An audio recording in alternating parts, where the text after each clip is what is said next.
c'est que derrière, et ça c'est souvent les gens de gauche qui ont ça, c'est qu'en fait, ils sont derrière, ils font la leçon. Ah oui, des C'est donneurs ça de le leçons. pire. C'est-à-dire qu'ils Mais font la leçon. Ce sont des tartuffes. Voilà. En sachant que ils font eux-mêmes, qu'ils ont une part plus importante d'ailleurs que les autres, surtout parmi les élites, et en sachant tout ça en fait. C'est-à-dire que voilà, ils font la leçon, alors que ils devraient faire pour la plupart du temps profil bas. Je suis d'accord, mais il y a aussi une chose importante et on va en parler, c'est que ça se savait comme pour ça se savait pour PPDA, et il y a une complicité de l'entourage. Je ne vais pas faire d'hors sujet, on en parle plus tard, mais il y a une complicité de l'entourage.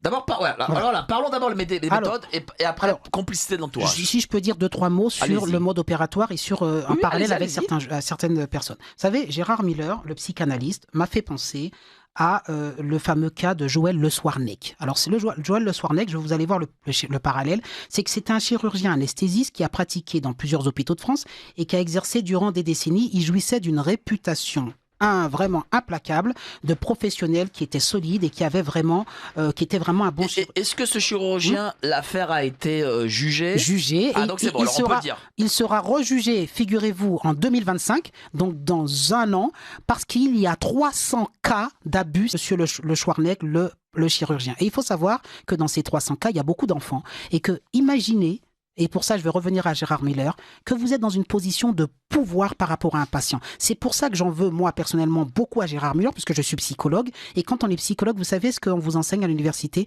On a un code de déontologie en nous disant que nous avons une asymétrie. Alors, je répète, asymétrie, asymétrie, il n'y a pas l'asymétrie, c'est-à-dire le déséquilibre. D'accord. Pourquoi il y a cette asymétrie? Vous dire pourquoi votre psychanalyste? Eh bien, justement, parce que vous racontez pas votre vie au psychanalyste et que le psychanalyste n'est pas là pour être jugé, mais il vous écoute. Donc, il y a une asymétrie qui fait qu'il a un ascendant sur vous. Vous êtes en état de vulnérabilité. Quand vous êtes allongé, je vous assure, j'ai fait aussi une psychanalyse. Quand vous êtes allongé, vous avez le psychanalyste dans votre dos qui parle, vous vous sentez tout petit. Vous êtes livré, vous livrez votre inconscient, justement, vous livrez votre part d'ombre. Au psychanalyste, vous dites, je suis pas très fier, j'ai fait ça, j'ai dit ça à ma mère, voilà. Vous vous livrez, vous mettez à nu comme vous l'avez jamais fait avec votre femme ou avec personne. Est-ce que c'est équivalent avec la confesse de l'église? Exactement, une vraie mise à nu. Et ça veut dire que quand vous vous confessez à l'église, le prêtre, il a un pouvoir sur vous, mais c'est normal, et c'est par rapport à Dieu, justement, qui fait que vous avez cette confiance. Il fait ce qu'on appelle une intercession, vous avez des termes en psychologie. Donc, il y a une intercession, vous intercédez pour demander pardon à Dieu à travers le prêtre. Bon, on est d'accord. Eh bien là, c'est vraiment presque du pouvoir divin. Le psychanalyste a une énorme emprise sur vous. Un psychanalyste, pour la vie, demander à toutes les personnes qui ont fait une psychanalyse, c'est énorme pour une personne. Vous êtes dépendant de lui. Il y a ce qu'on appelle un phénomène d'emprise psychologique. Et donc, pourquoi j'en veux beaucoup à Gérard Miller? C'est que quand on a un patient, c'est comme un chirurgien, monsieur Le Soirnec, qui anesthésie un patient. Quand vous êtes anesthésié, vous êtes à la merci totale. C'est-à-dire que vous êtes inanimé. Et il profite donc de son pouvoir de médecin anesthésiste, comme Gérard Miller profite de son pouvoir de, entre guillemets, pseudo-psychanalyste hypnothérapeute. Je vous réexpliquerai le contexte d'hypnothérapie.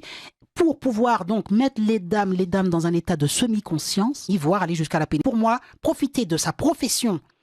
Vous savez, alors que vous prêtez serment. Alors les médecins, vous savez, prêtent serment d'Hippocrate. Donc là, monsieur Le Soirnec, qu'est-ce que je voulais que je vous dise?